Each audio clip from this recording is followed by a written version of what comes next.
Who's in there with him now? Sadie's. Oh, God. I rolled my eyes. Is he drinking?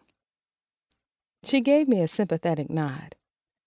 That's why I called you. Thank you.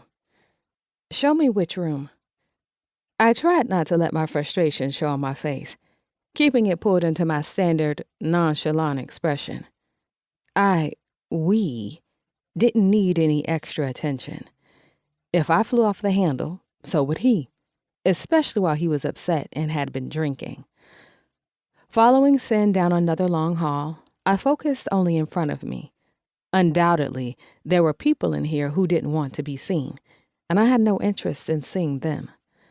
My concern tonight was very, very singular.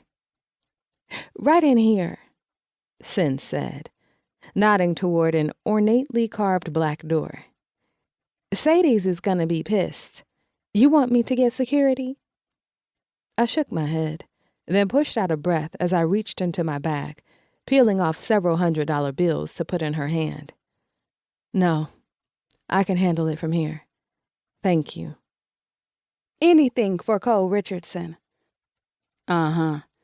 So we're just not going to talk about how you waited until after you danced for him to call me, instead of when he came in?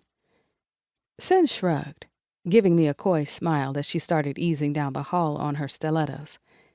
Hey, like I said, graduation fees are due. I shook my head and turned towards the door, letting out a cleansing breath before I pushed it open.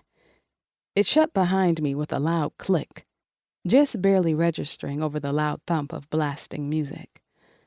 I had to push aside a little curtain to see that instead of performing on the stage at the center of the room, Sadie's, one of the few girls at Archon Point I legitimately could not stand, was in her customer's lap. Ass naked, hand cupping his chin, facial expression and words like she was talking to a baby while he pouted. But at least, his dick was still in his pants. At least. I crossed my arms and cleared my throat loud enough for them to notice I was there. Sadie's rolled her eyes as soon as she saw me, and then hopped up, tucking her hands behind her back as she turned sideways and faced both of us. Your mommy is here, so I guess I'll see you later, baby. She directed at him, and he grinned back, flashing perfectly aligned teeth and dimples. You sure as hell will. He ran his tongue over his lips as he tipped his head sideways for another glimpse at her ass. She winked at him, then started out of the room. But I stepped in front of her and held out my hand. Give it to me. Girl, what the hell are you talking about? She snapped, pulling her face into a scowl. I propped my free hand on my hip, letting my bag hang from the bend in my elbow. You know what I'm talking about. Don't make me make it plain.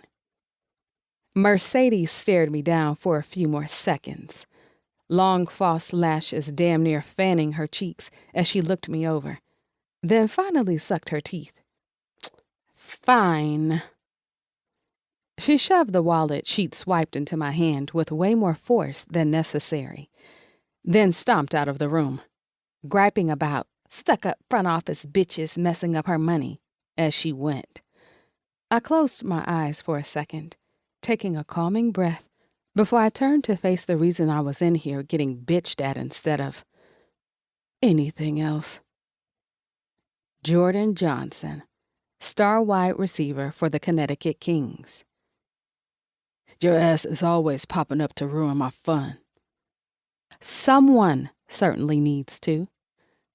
I stomped toward him, my heels clicking on the polished concrete floor. He was sitting way back in a wide plush leather chair, legs still parted from where Mercedes had been in his lap. I snatched up the, thankfully still mostly full, bottle of Louis XIII cognac from the table beside him. Have you lost your mind, Jordan? You're supposed to be in the training room in less than 6 hours. Team meeting is in 7. Why are you at the strip club, drinking and getting...